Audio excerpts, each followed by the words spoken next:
What up, Bulls Nation? We've got a live CHGO Bulls coming up for y'all right around the corner. On today's show, the preseason is in the books. The Bulls go 3-2. Lots to talk about. We're going to break down our 5 biggest wins of what we saw in the preseason and our 5 biggest worries of what this team looked like as we near that season opener on Wednesday. Next.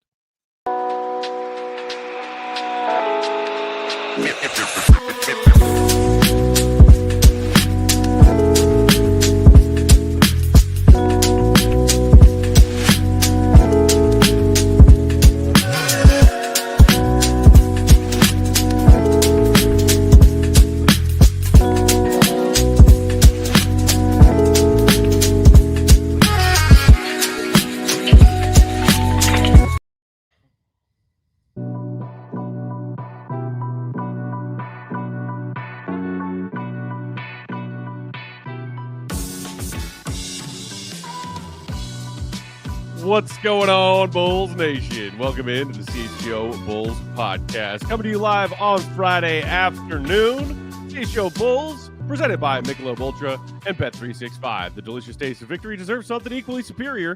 Cheer on your team with Michelob Ultra. And download the Bet365 app with promo code CHGO365 when you sign up. Whatever the moment, it's never ordinary at Bet365. What's going on, Bulls fans? I'm Peck Bulls _Peck, joined by my guys, Big Dave. Bam! BAWL Sports. Will the GOAT Gottlieb perfectly coiffed, even at home. Will _Gottlieb. And running things behind the scenes, it's not only our guy Greg Braggs, but also Steven. Because, you know, we can't trust Greg Braggs to run things around here. He's already been blaming Steven for stuff that's going wrong on his side. But here we all are. Here it comes. Here he comes. Do not do this to me to start this show. You knew the show you were about to be producing, sir. You know how it goes down here. That's right. You know, we mess with people. We poke out of love. Of course, always out of love. Always out of love. What's going on? Liam, Colin, Man Lantern, everybody hanging out in the chat. Do us a favor, hit that like button right now so you don't forget. Make sure you're also subscribed to the CHGO Sports YouTube channel. We are climbing from 90K to 91. We are breaking down everything we saw from the Bulls' 5 preseason games on today's episode, looking at some of the wins and some of the worries from what we saw, as the Bulls now have a handful of days to hopefully get some of these guys healthier, if not all the way healthy, before that regular season opener against the Pistons at home on Wednesday. Gentlemen, shall we dive right in? Splash.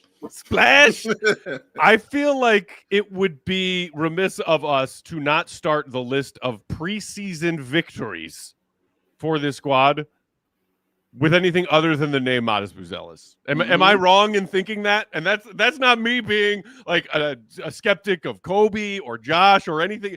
Like, no, we all know how important Modest Buzelis' ascension is to this team maybe actually doing something in the NBA in the coming years. And I feel like people who believed in Josh or believed in Modest coming into year 2, those beliefs were reaffirmed, and those who maybe weren't quite sure yet are getting a little bit more, close to jumping on that hype train, Dave.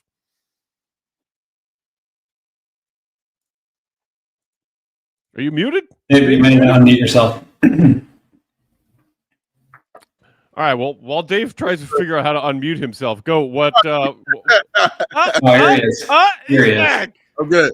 I think your only error was thinking that we shouldn't start and finish this whole thing with Modest Buzelis. Like, it is all about Modest Buzelis here, man. Like, he is incredible. He is special. He is awesome. He's everything we wanted him to be. It's just an excitement talking about him. It's an excitement around the league, discussing him. I was watching Stephen No's 3-play breakdown of Modest Buzelis. So now anything Modest Buzelis, as far as his game is concerned, is doing, I'm looking at, listening.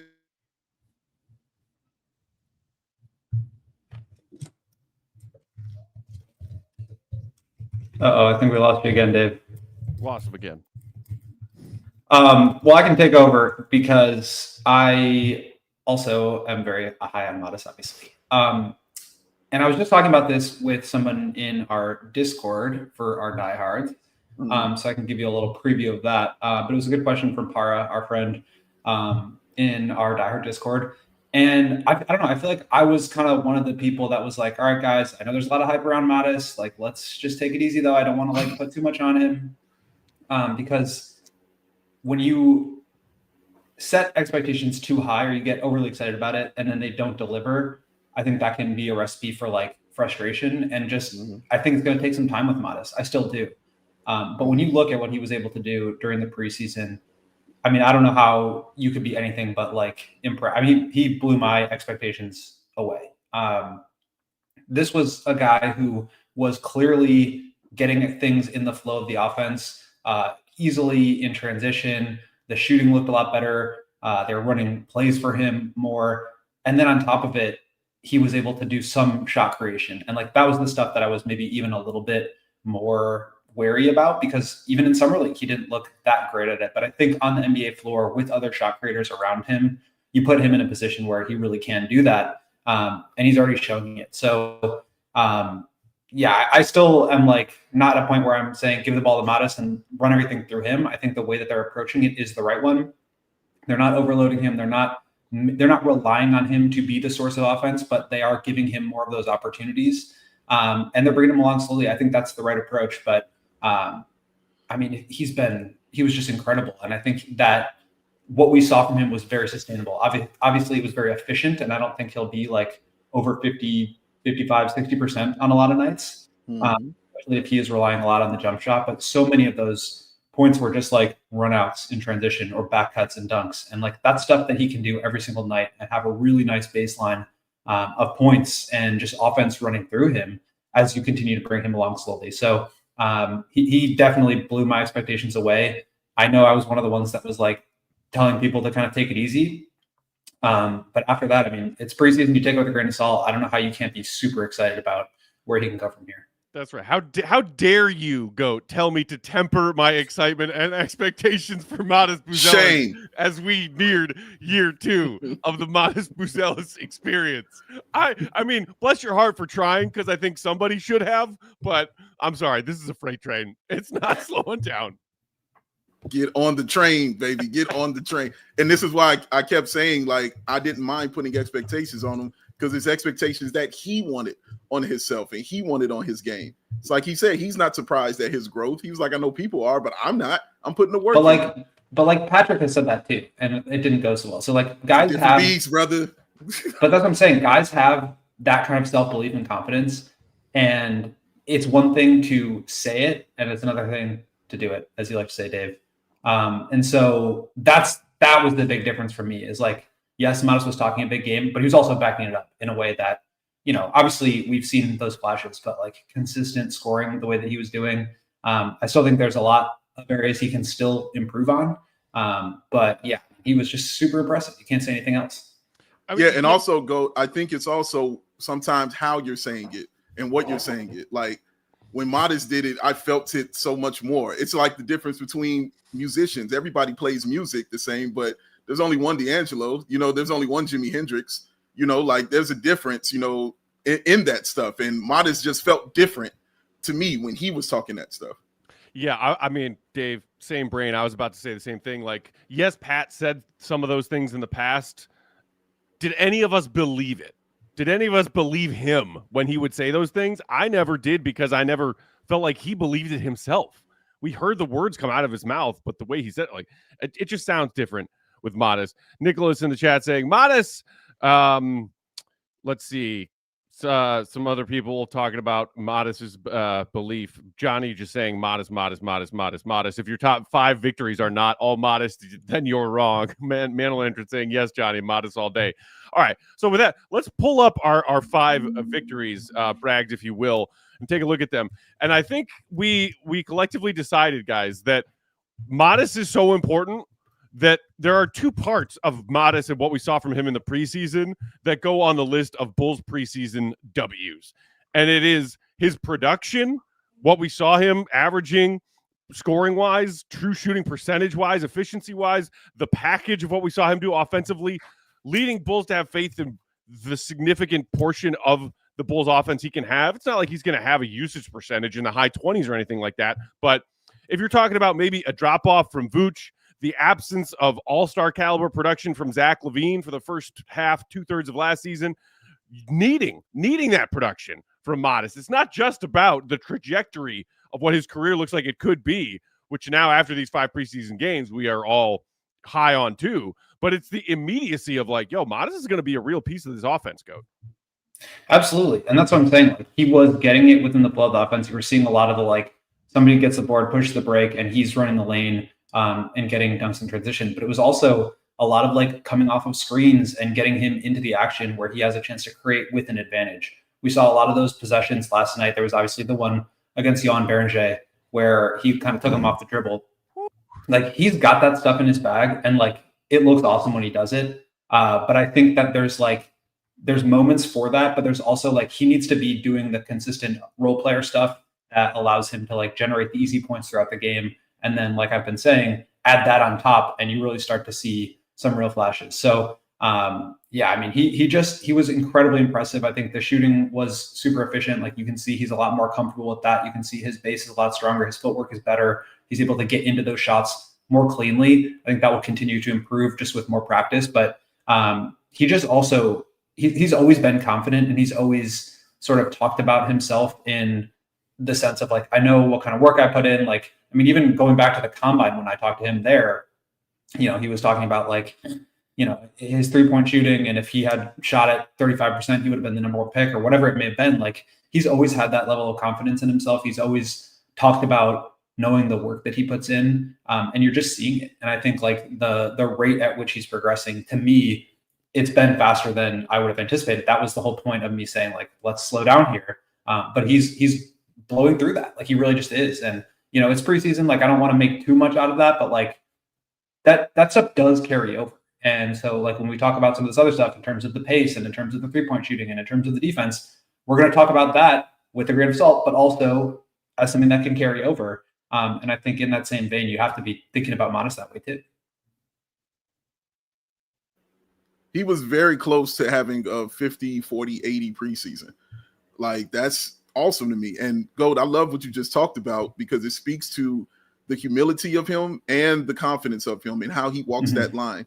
And he really does walk that line very, very well. Like, he has no problem being the role player, even though he knows he wants to be the best. But that's how you get to be the best, is you start in the trenches. And that's what he's doing. He has no problem doing that, man. And even watching him pull his teammates up off the ground and laugh with them and celebrate their victories. He's just a great teammate, man. It just makes you even more excited. And I know it makes Matt excited that he is on the Chicago Bulls wearing a jersey for the team that we represent. Yeah, believer in the chat saying, I'm impressed by how much growth Modest has shown in one summer. Imagine the next, or 4 to 5 years from now. And look, Modest is talking about his own growth and development. You see he's very confident in himself, but I mean, just logging onto Twitter this morning, anybody who was maybe, you know, doing something else last night other than watching a Bulls-Wolves preseason game, the NBA world is starting to take notice for real of what Modest is shown with this bag in these preseason minutes. Like, shout out to our guy Steph No, who broke down some of his plays on Twitter. Zach Lowe quote tweeting that breakdown of Steph No's to say, like, look, there's so much more in this Modest Buzelis bag that we probably aren't even seeing yet, but look at what this young man is doing in these preseason, and he's not doing it against scrubs. And a lot of these minutes, like you talked about him cooking the Wolves rookie Beringer last night, and that's great. But like, dude, he cooked the Cavs defense, ending with a gorgeous finger roll around Evan Mobley, Defensive Player of the Year. Yeah. Like, you know, he's not backing down against names like Giannis, against Rudy Gobert. Like the confidence is there, and the tape is there. Yes, it's a preseason game, but those are not. You know, those are real opponents that Modest is showing this stuff against, which is encouraging. All right, let's take our first break right there. When we come back on the other side, we'll continue to dive into some of the other W's that we saw from Bulls preseason action before we get to the worries, because we got to talk about those too. Hit the like button and make sure you're subscribed while you listen to words from our friends and sponsors. Today's show brought to you by Circus Sportsbook. Whatever the sport, the app to bet is Circus Sports Illinois. Circus Sports is sports betting the way it should be. Circus Sports Illinois has high betting limits, low holds, and exceptional customer service. Real customer service featuring real human beings, not those stupid, useless AI chatbots. Bet on all your favorite teams in every game this season. Spreads, props, futures. Hello, Modest Buzelis winning Most Improved Player Award. Get that bet locked in now in all of your favorite games and all of your favorite teams this season. Fund and bet like a pro from anywhere, anytime in Illinois. So what are you waiting for? Download your new bookie today at circusports.com. Must be 21 and older. Gambling problem? Call 1-800-GAMBLER. You know, even on days when we're remote, we have got to punch ourselves in the thirst, ladies and gentlemen. It must happen. The punch. You see the fist of the GOAT.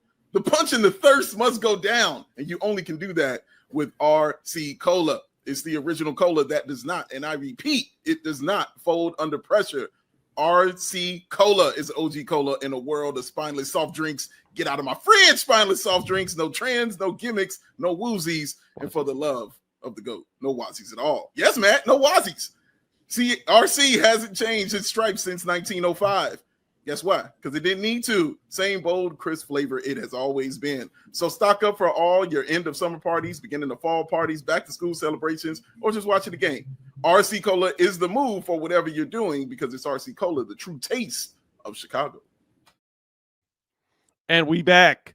CHGO Bulls hanging out Friday afternoon. Peck, Big Dave, and GOAT. We got Braggs and Steven hanging out behind the scenes. RJ Shy in the chat saying, MIP Modest, the goal he stated for himself, winning that Most Improved Player award. We dropped a mini pod yesterday about Modest's goal of winning that award and what it will take. So go find that in the CHGO Bulls playlist on our YouTube channel if you haven't caught that yet. Paul saying Modest all-star this season or next season, ?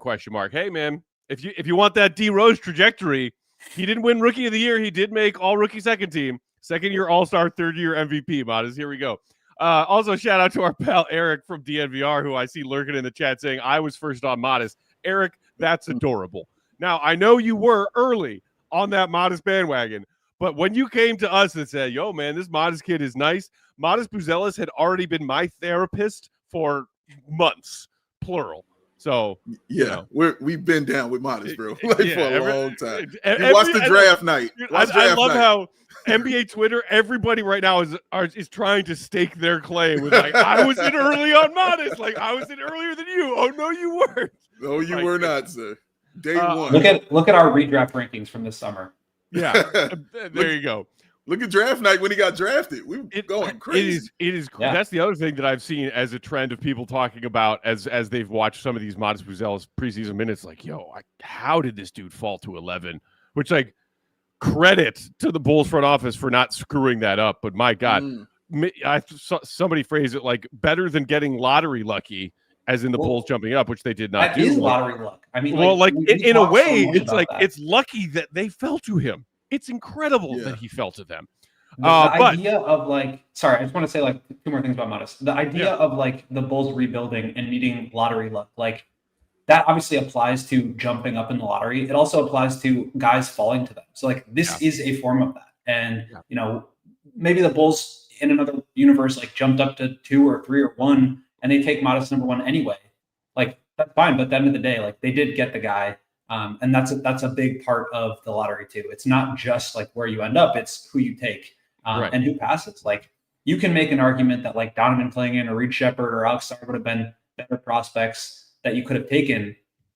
But like the Bulls got super lucky that, you know, Cody Williams and Tejan Salon went ahead of him. Like those guys were in the same category of like lanky 4s, raw prospect. Like Modest easily could have been a top 5 pick in that draft.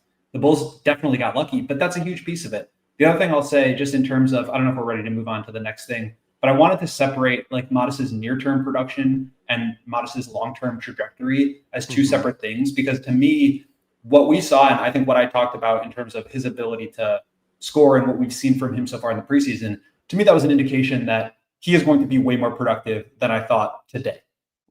That's a great sign for him. That's a great sign for the Bulls. He's been an efficient scorer. He's been a featured piece of the offense. He's been blocking a ton of shots. Like those are all things that impact winning today for the Bulls, which is its own category. But to me, what's been even more exciting is like how quickly and how much of a ceiling he actually has. And I feel like we've seen even more of that to where I've always been high on Modest. I've always felt like he has star potential going back to, the first games at Summer League where you're seeing him break guys down off the dribble, hitting sidestep threes. Like I've always known that scoring creation was something that he had in his bag. But you're seeing it like more quickly than I thought. And then on top of it, it's giving me more confidence in him long-term to be able to be one of those more featured pieces. So I think it will continue to be a slow progress. But maybe that progress is happening faster than I would have anticipated.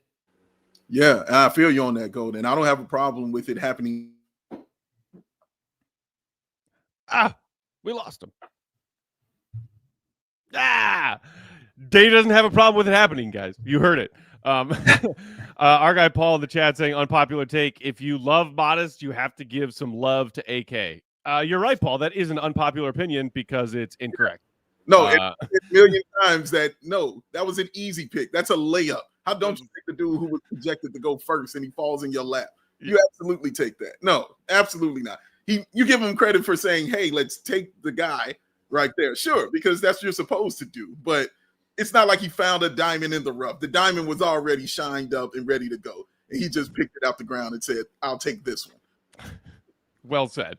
All right, so it wasn't just all about Modest when you're looking for positive signs from the Bulls 5 preseason games. So let's move on, Braggs, if you want to put up our list of W's again. Guard depth, I think, is a big one. And we were talking, like Dave, you and I last night, about maybe putting the specific backcourt tandem of Trey Jones and Josh Giddey looking pretty encouraging at times. There's also how strong Ayo Dosunmu looked in his 4 preseason games coming off of that shoulder surgery that cut last season short for him. Javon Carter's out there just getting all the buckets in these preseason games. I don't know if he's actually going to see any real tick, or if maybe they're going to try and showcase him in some way as an expiring contract guard on a very reasonable salary who maybe some playoff-bound team will want. But any way you slice it and whichever names you bring up, that will be a strength of this Bulls team this season is like, they got guards on guards on guards. They really do. And like they need it too. We've talked a lot about like, oh, is Ayo going to be part of the long-term future of the team? Because there's like all these other guards now. It's like, no, they really need multiple ball handlers out there. We have not yet seen Giddey and Coby together. Obviously, Coby missing the entire preseason with the calf.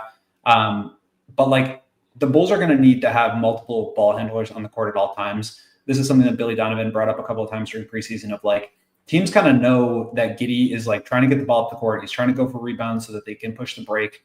And that the Bulls need to be in transition, not only because it generates good points, because it also prevents them from being bogged down in the half court, which is where they really struggle. So there's a big gap between that. And I think teams are going to try to take that away. So the Bulls' counter is to have multiple guards on the court so that if Giddey gets the rebound and he's being picked up full court, he can hit it ahead to Trey Jones or to Coby or to Ayo, and they can continue on that fast break to generate easy points. So I think not only is the depth good, but we're seeing the value of having multiple guards out there, even guys that have questionable shooting. Like Ayo's been up and down. Trey is not a high volume shooter. He's made a lot of the ones that he takes, but like, even though I think it's counterintuitive to have like multiple small guards out there, multiple, skeptical shooters out there, the Bulls are seeing that it can be effective when it comes to generating the type of offense that they're trying to go for. And so I think the Bulls not only have good guard depth, but they're really going to lean into it just based on the way they want to play.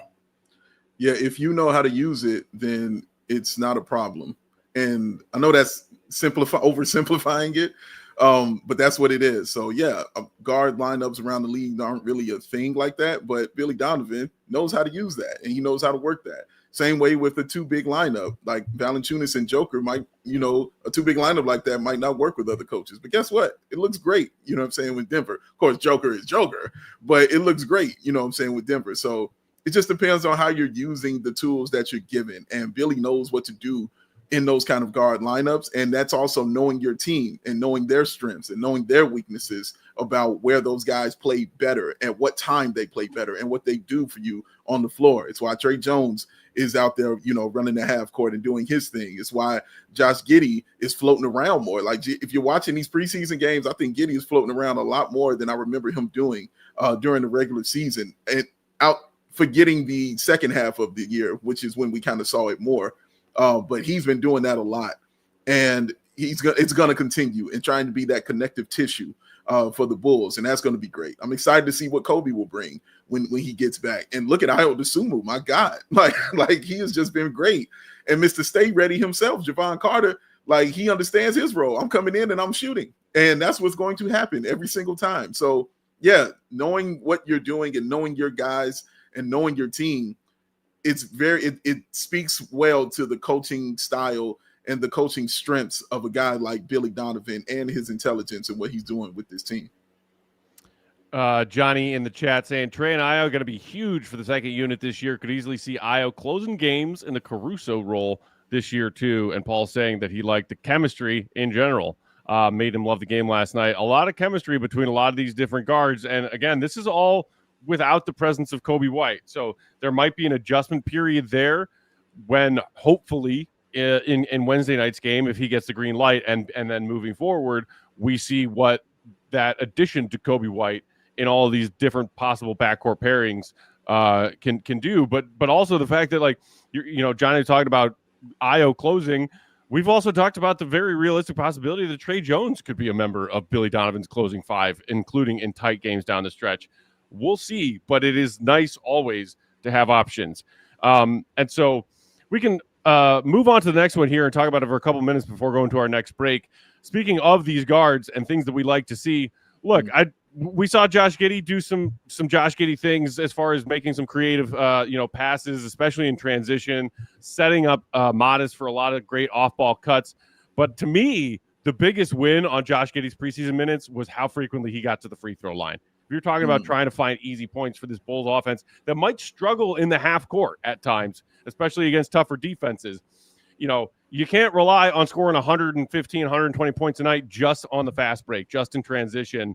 And so getting to the line will be important. And if Josh Giddey, who's going to be out there for you 30, 36 minutes a night, can get to the line like he did after the All-Star break last season, and the way we saw him do in these preseason games you got to be encouraged by that.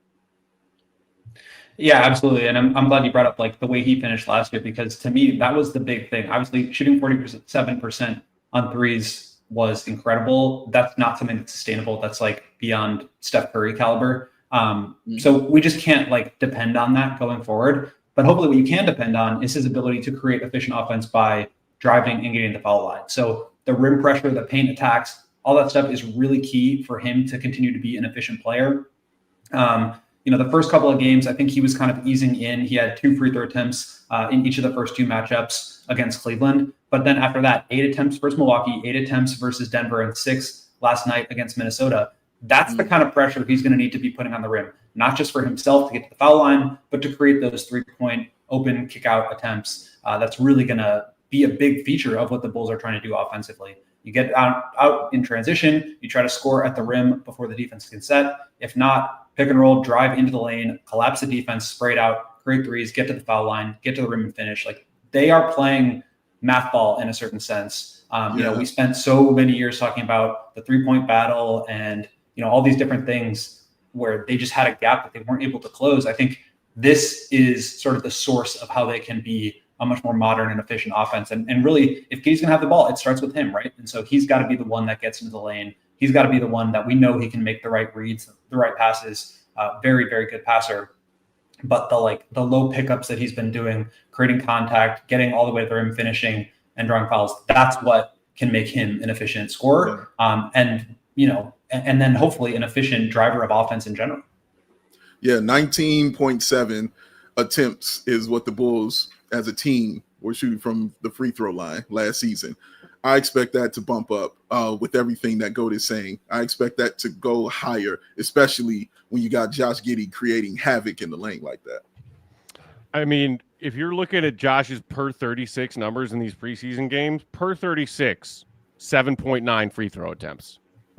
That's incredible. You love to see that. You hope it continues as you move into these regular season games, and you can see Josh use his aggressiveness, even if the dude doesn't have a lot of, break his man off the dribble stuff. If he can create contact, which we saw him do several times last night, maybe finishing through contact is a different story for Josh Giddey and what he can and cannot do.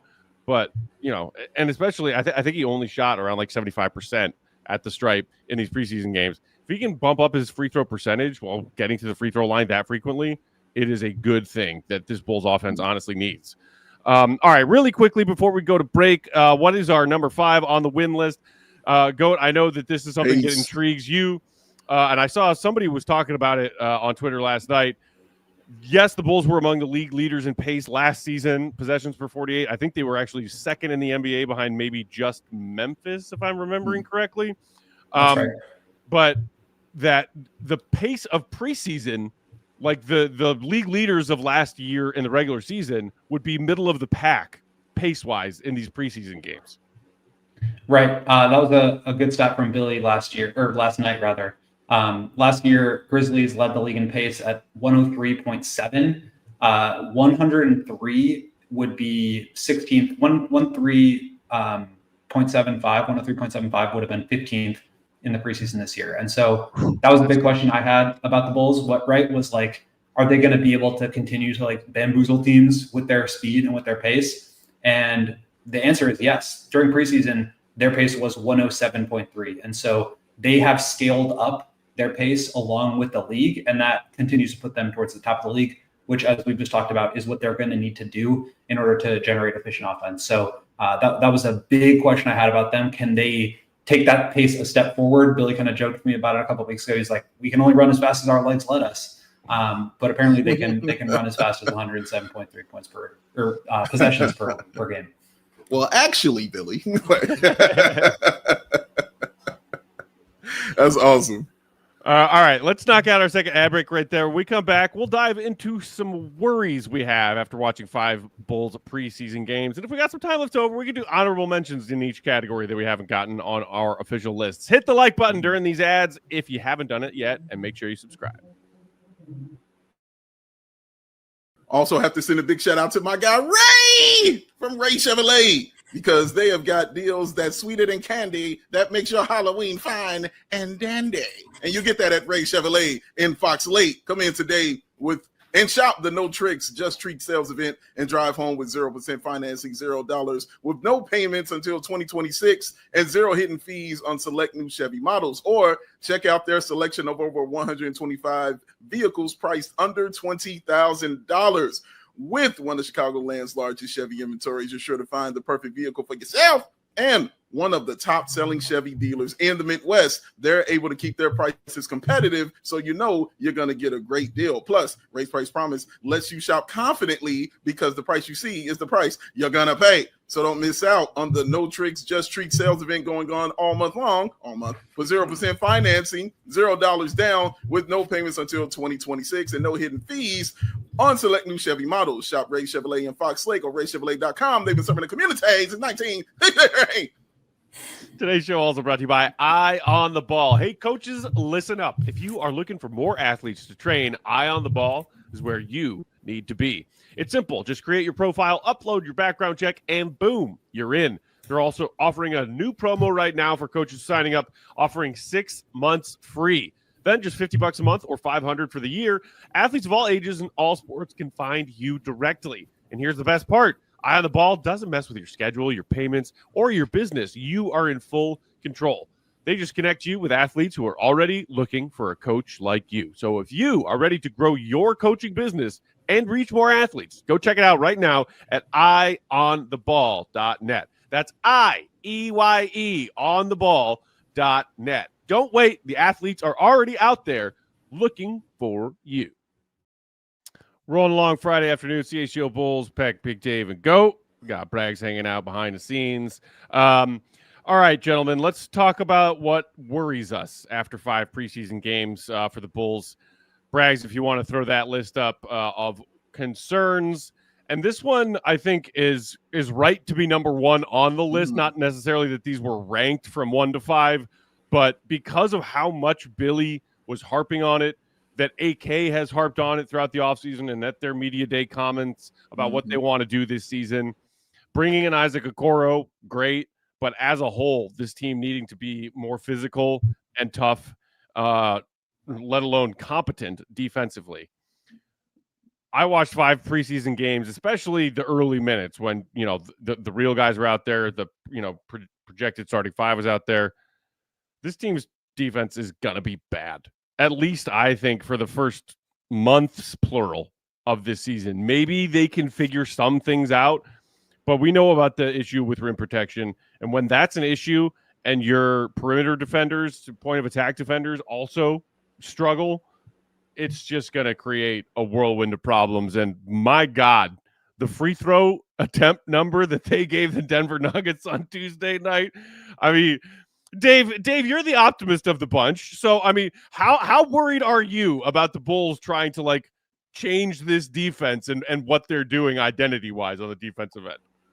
I mean,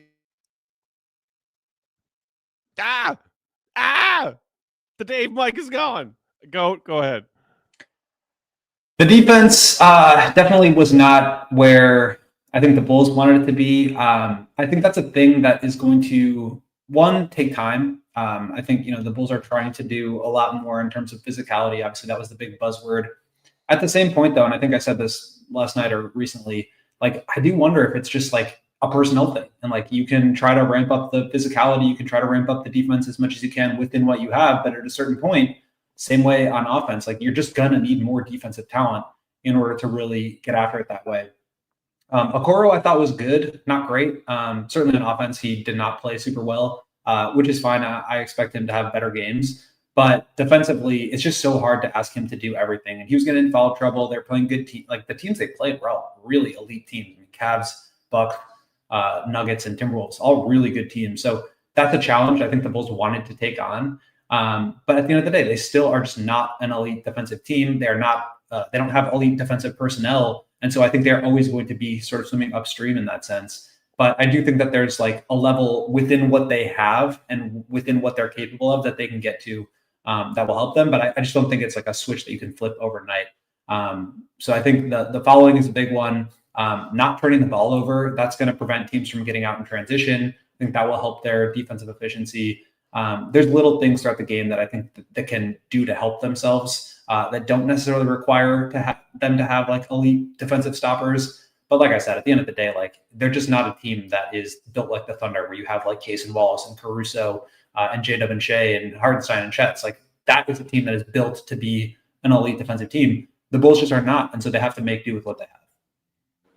Yeah, I mean, I wasn't high on it when we did the show yesterday, or Snoop Dogg high on that defense when we did the show yesterday. I'm very concerned.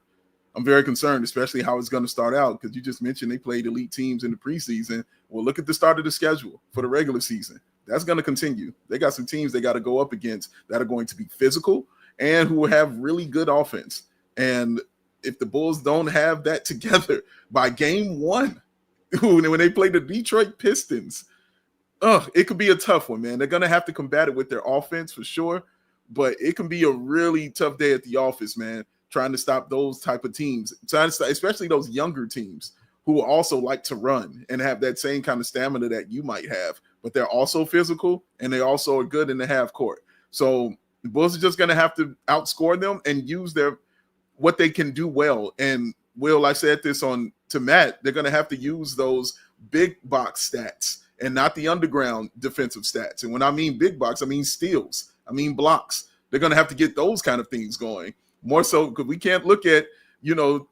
defensive percentages, and things like that. It's not going to be good. They're going to have to get those steals and blocks and get out and run. So again, that's what Trey Jones is going to come into effect. And that's what guys like Modest Buzelis is going to come into effect. They have got to use that to get those turnovers and get out and run and score that way.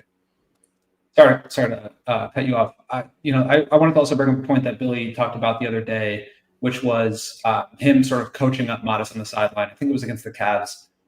He like jumped on somebody's pump fake 2 or 3 times in the corner and opened up the drive. It's like those are things where the perimeter defense just needs to like stay home, be better, force tough shots. Because if you're jumping on pump fakes, that's what allows you to get beat, right? And now they're playing 5-on-4. Now they have a runway to the rim, and you've got to pull help over. You've got to bring, your low man or Vooch back to the rim, and you just put everybody else in a compromised position. If they can just like handle the basics, stay home, and also I think our next one is going to be about generating turnovers. That's going to be a big one too. But just like keeping things steady, not having any big mistakes, that will just like make every single possession that much, like 10% more challenging for the opposing offense. And I think over the course of a year, that can really accumulate to where you are putting together a good defensive product. Look, preseason, it is what it is. The Bulls had a 111.9 defensive rating, same as their offensive rating.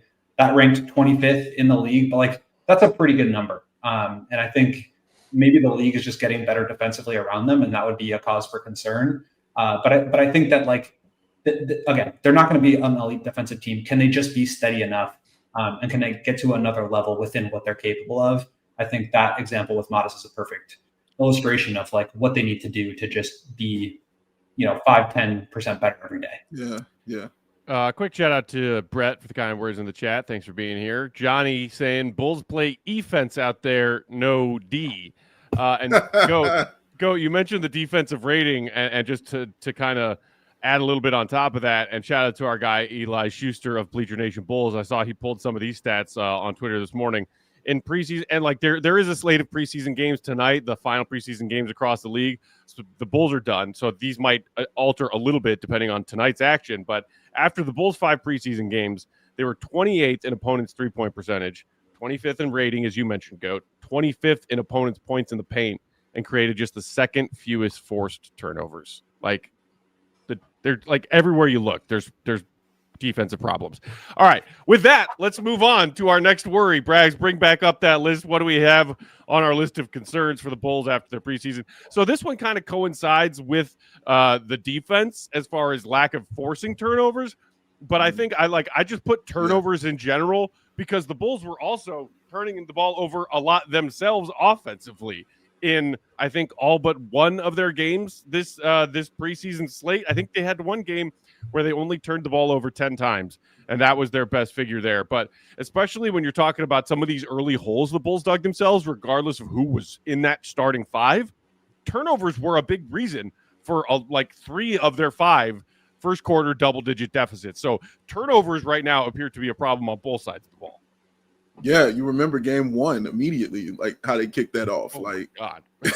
You feel me? Like it was a problem in the first quarter. In the very first quarter, it was an issue. And it continued to game 2 against that same team. Now they got lesser as it went along in the preseason for sure, and you got more guys back. But still in fact, it's still an issue. Like it's still a problem. Like they have got to get that going. And again, like I'm saying, turnovers is a big stat. You know what I'm saying? That is along with the steals, that is along with the blocks, and turnovers is right along with that when you're looking at that stat sheet, man. And it's that simple kind of stat that you look at. And the Bulls have to win the margins within those kind of stats if they're going to be something on defense, because the other ones, again, like I'm saying, I think they're going to struggle in the half-court defense. Oh man, that's going to be tough. Like watch Minnesota in that half court last night, man. Just watch what they were doing and the way that ball was moving and how they were finding guys. Matt, you remember how wide open Mike Conley was on that 3-point shot when he ran that. I mean, he had time to think about it, you know what I'm saying, make a phone call, eat some pancakes and chill before he shot that 3. Like he's going to have it's going to be that kind of issue for the Bulls. You just don't want it to be a consistent one for the Chicago Bulls, man, because if it is, man, it's going to be a tough year on that side of the ball. Yeah, and we talked about like what they need to do to be a better defensive team. I think turnovers is a big piece of that. They gave up 23.6 points off of turnovers on average throughout the preseason. There are 34 teams playing in preseason. There were a couple of international teams, Chinese team, an Israeli team, maybe a couple more. But, that was the 1, 2, 3, 4, 5, 6, 7, 8, 9th most in the league. They were giving up a ton of points in fast break situations. Again, you're turning the ball over. You're not only like giving teams like the ball back and preventing yourself from getting a shot, you're also giving them really high quality looks because oftentimes they're running on turnovers. Those are transition points. Those are easy layups uncontested at the rim. And so I think all those things kind of feed into the same category of like, how can you generate a more stable and steady defense in spite of the fact that you don't have a lot of guys that are really elite defensive players. I think the offense, we always say the two sides of the court are connected, right? So like the offense is going to have to be a big part of that. You're taking the ball out from under the basket. You're not running. If you're not turning the ball over, you're getting to the free throw line. Those are things that prevent the opposing team from being able to get into easy offense. And, that's Giddey is going to be a huge deal there too. Like we talked about him in terms of generating offense, like turnovers are a problem for him. He's going to have to work on that. Trey Jones is somebody who's a very low turnover player. Maybe he helps there. Coby, all these guys that are going to be handling the ball, they have to do that. And then also like turnovers on the other side too. The Bulls just were not generating a lot of turnovers. And I think that's going to be a real problem.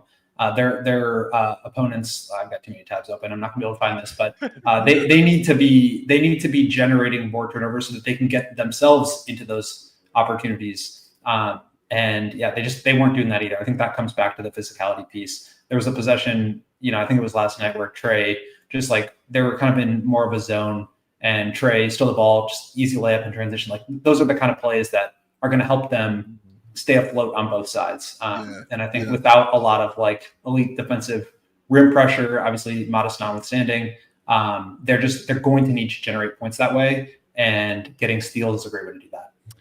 Yeah, maybe, I don't know, maybe we can borrow a little bit of that turnover battle mojo from Braggs and our Bears crew, because Bears defense, it's we're going to either give you a touchdown or take the ball away, but it seems to have been working for them for the last few games. All right, Braggsy, let's take another look at our list of worries. Now, this one, I'm trying to not get too worried about the fact that Coby sat the entire preseason and we're still unclear on his availability for game 1 on Wednesday against the Pistons. But just not having Coby White as a part of your starting 5 is an issue when you're trying to get a sense of what's working and what's not working. What do we need to work on? What needs to be adjusted if you're Billy Donovan and his coaching staff? Because we know, especially after the Levine trade last season, how important Coby White is to what this team is trying to accomplish. And it's hard to get a sense of that. And it's hard to get a sense of finding a solid rhythm of, okay, Coby is this person in this starting 5. Here's what Billy wants to do with the bench rotation tonight. It messes everything up by just not being there. So coming into that game on Wednesday, assuming he can go, you're kind of starting from zero on figuring out the perfect way to see who's playing what minutes. Go. Yeah, and just before I get into that, I was able to close out some tabs and get the answer. The Bulls were dead last in opponent turnover percentage. Dead last, including multiple teams from outside of the NBA. They're going to have to turn teams over a little bit more. Small sample, preseason, all that, but that needs to be a part of their identity. In terms of Coby, obviously, his shot creation is something that pretty much outside of him, the Bulls don't have. In terms of half court, in terms of transition, in terms of pull-up threes, in terms of driving, I think he's the best on the team at a lot of that stuff. And the Bulls' identity is built around that exact skill set. So obviously they really miss him on that end, but also I believe the stat going around was that he led the entire NBA in points in transition. That's going to be another big part of who the Bulls are and how they need to score. So I think the floor spacing, both in terms of stretching teams out, stretching defenses out, but also getting downhill and making plays. That's Coby's DNA. That's what the Bulls are trying to be in terms of identity. So he obviously was missed in that regard. But I also think it hurts to go through an entire training camp and preseason trying to build out an identity. You hear so much Billy Donovan talking about trying to build out the scheme on both sides that they're trying to play with, and to be missing such a core piece. I don't want to say it's going to set them back, because it's not like the offense is that much different from last year. And I think the defense isn't all that much different either. They just need to ramp up the pressure and the physicality on that end. But not having one of your key starters out there for the whole time, I think it's going to be a challenge. We haven't really gotten any information in terms of lineup combinations and data on how those perform together. And so it's tough to make those calls. And then on top of it, you're starting behind the 8 ball in terms of getting him ramped up for the season. He's going to be on a minutes limit when he comes back, assuming still that that's going to be Wednesday. He's not going to be able to go from basically being out for a month and a half to going and playing 36 minutes a night at the pace the Bulls want to play. So that's going to take some time, and it's just going to be a process that you wish you didn't have to go through. Let me say this. Let me say it this way to y'all. I find it can be concerning, and I'm kind of with Matt on this, that he didn't play in the preseason. At first, I wasn't really concerned, but him not playing that last game raised it a little bit. I don't find it to be gamesmanship when you don't know if he's going to be available for game one. And I know teams sometimes do that. They don't tell you, what's going on. Around the league, they do that because when the Sixers do it with Joel Embiid every night. Right. We saw it in the final with Tyrese Halliburton before he came. You didn't know until that day. That's games. I get it. But that's game 7. Game 1, I don't find it to be gamesmanship to play that way because teams are ready for whatever in game 1. So not hearing Coby, them say, oh, guys, he's playing.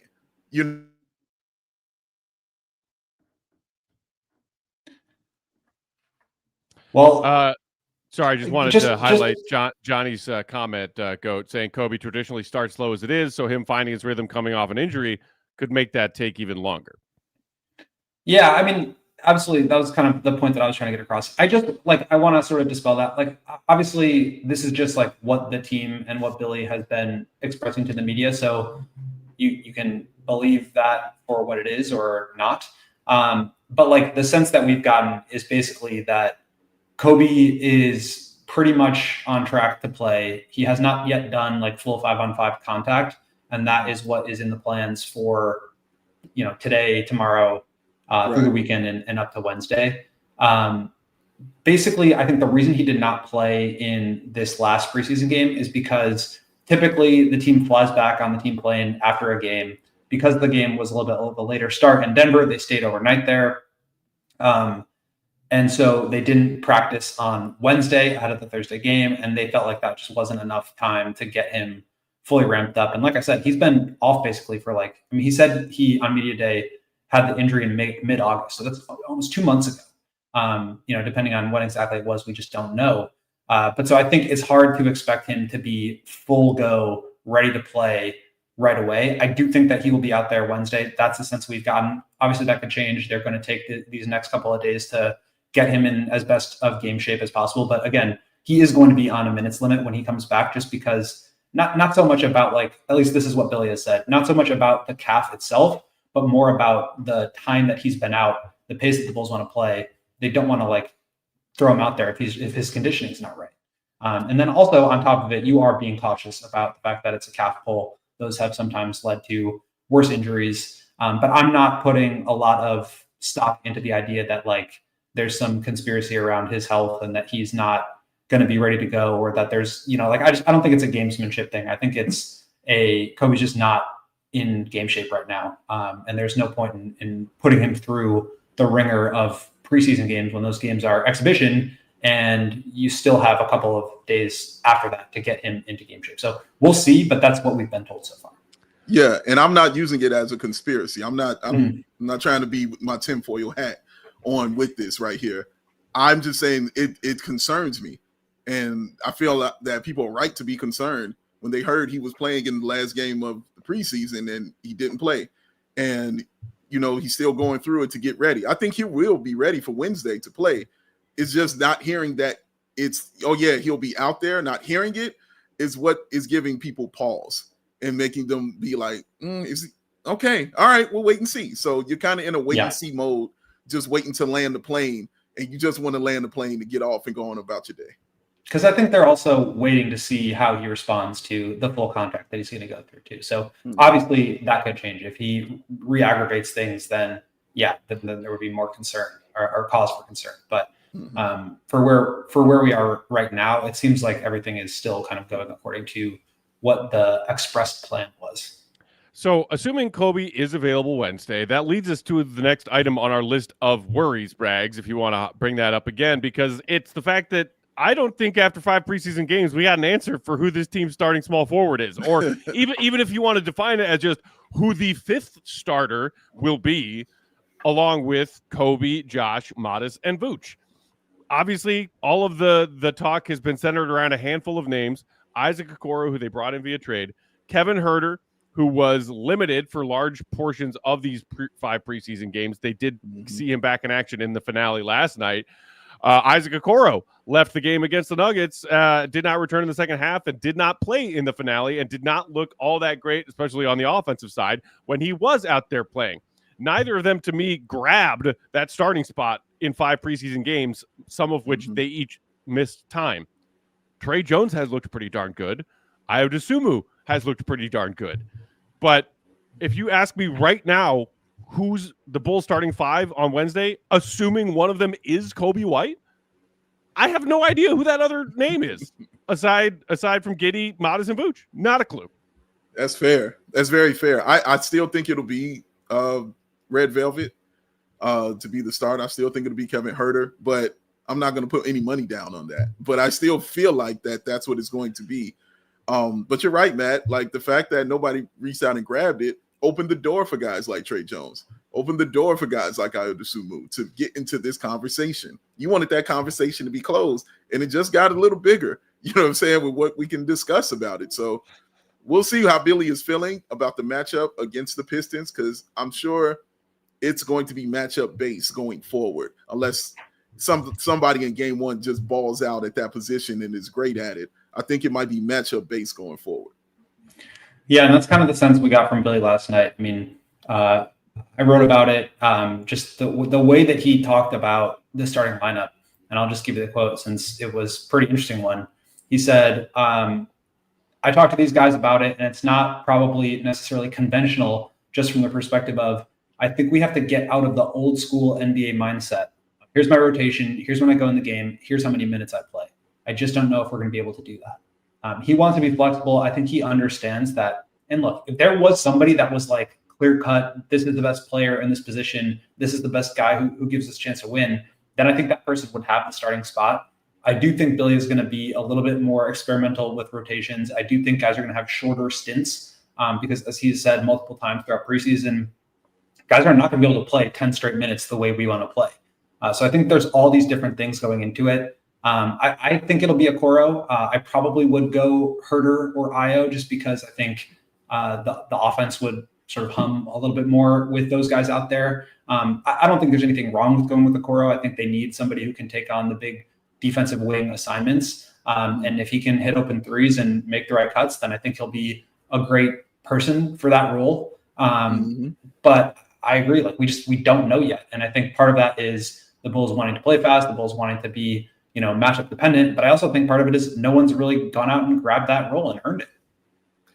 Can I ask you real quick how you feel about Tre Jones being in this conversation at the 3?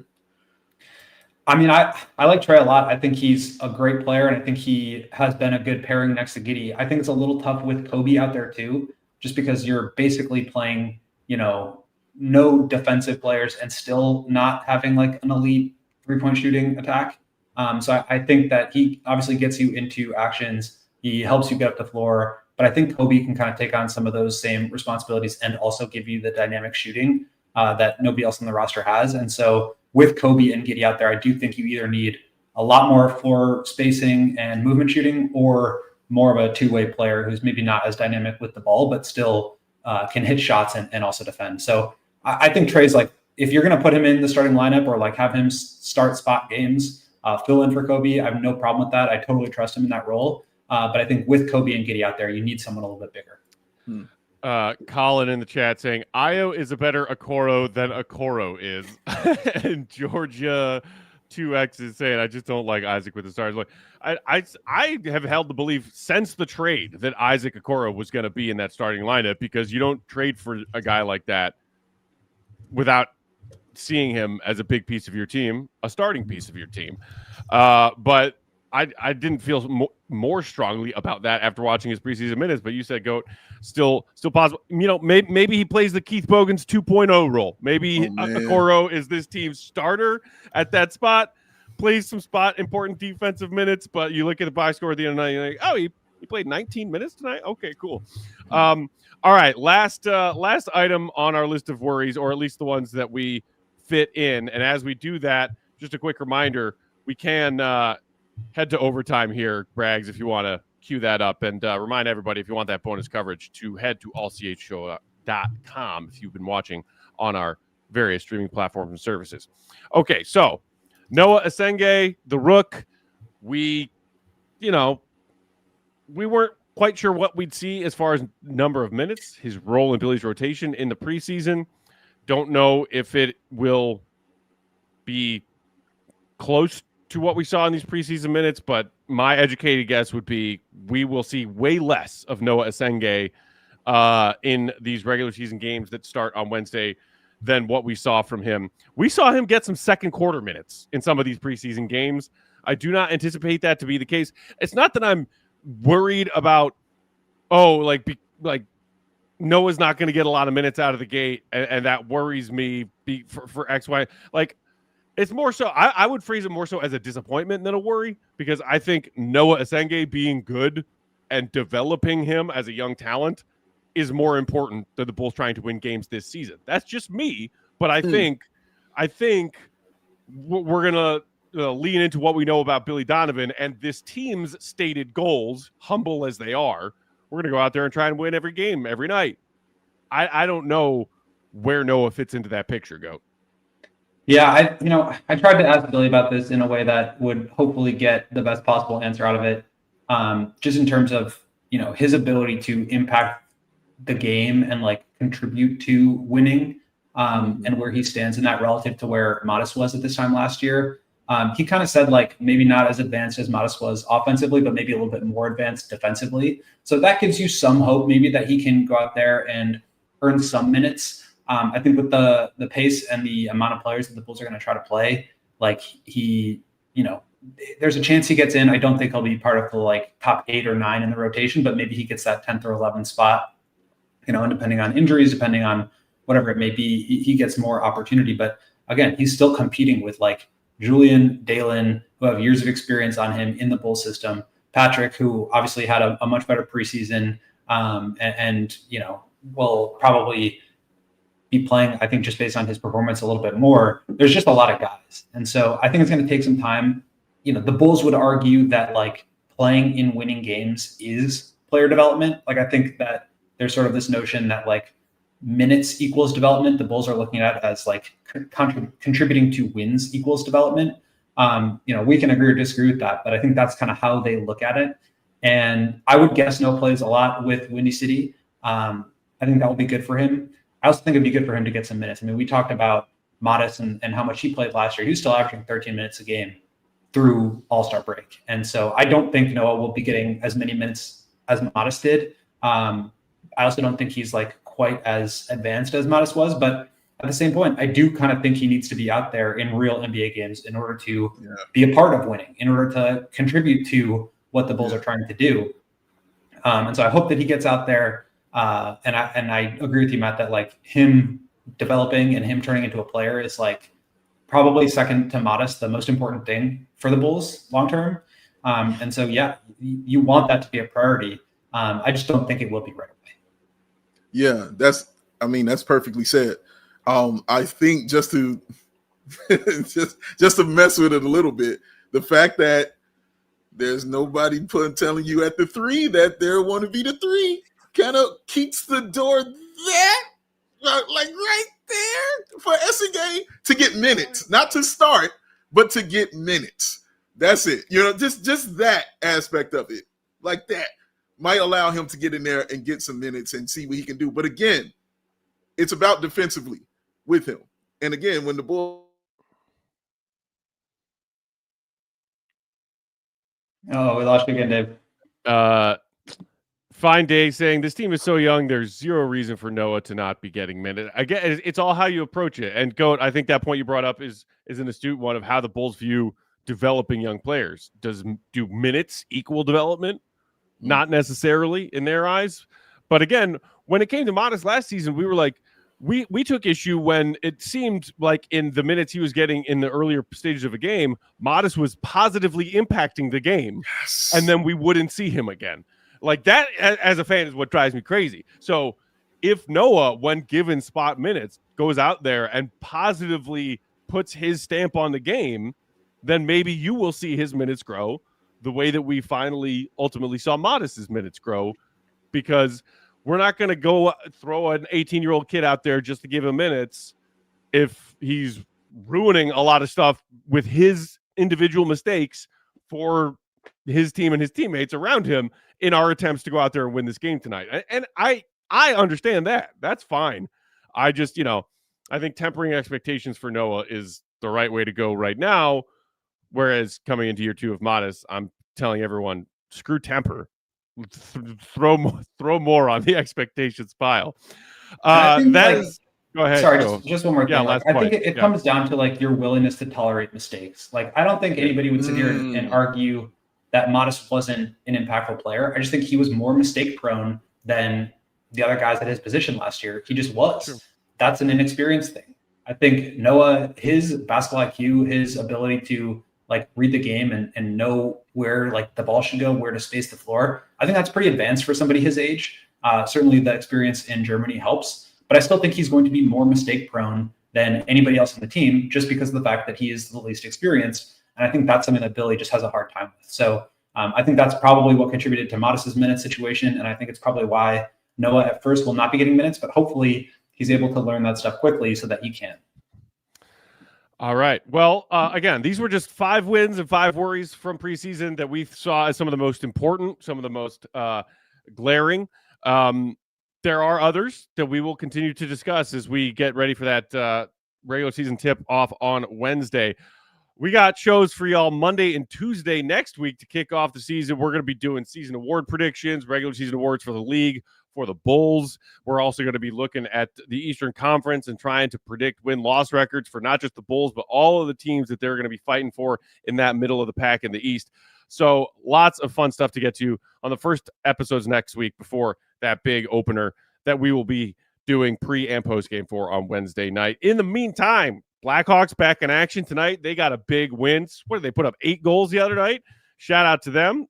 Be sure to tune in to CHGO Blackhawks post game later on tonight. And then, of course, Bears Sunday. Back to a noon kickoff. How nice is that? Isn't it nice and comforting after all these primetime games in the late afternoon window? Just a nice Bears noon kickoff. And, of course, that means our guy Braggs and the CHGO Bears crew will be at that tailgate bright and early. Braggs. 6 straight noon games for the Bears here now. So congratulations, sir. Normal scheduling. So what time are you getting to the tailgate on Sunday morning? What time you think? I don't know, 5 a.m. You got that right. 5 a.m. right on the dot. You know, look at that. And then, of course, be sure to tune into that CHGO Bears crew doing their pregame and postgame shows on the bookends of Bears versus Saints. Hopefully, they're talking about another Bears W, and that's CHGO Bears postgame Sunday afternoon. Be sure to read GOAT stuff, allchgo.com. Become a diehard so you can read all of it and the very best of it. And follow him for his Bulls updates and thoughts. Bulls, Will_Gottlieb. Big Dave is at BAL, BAWL Sports. I'm Bulls_Peck. We are CHGO_Bulls. Shout out to Braggs and Steven for the assist on the controls today. Have a great weekend, Bulls Nation. We are getting close. The next time we talk to you on the show will be 48 hours and change from the Bulls' first regular season tip-off. That'll do it. Hit the like on your way out. Make sure you subscribe. See Red, be good. Love y'all, man. We all silly like the mayor.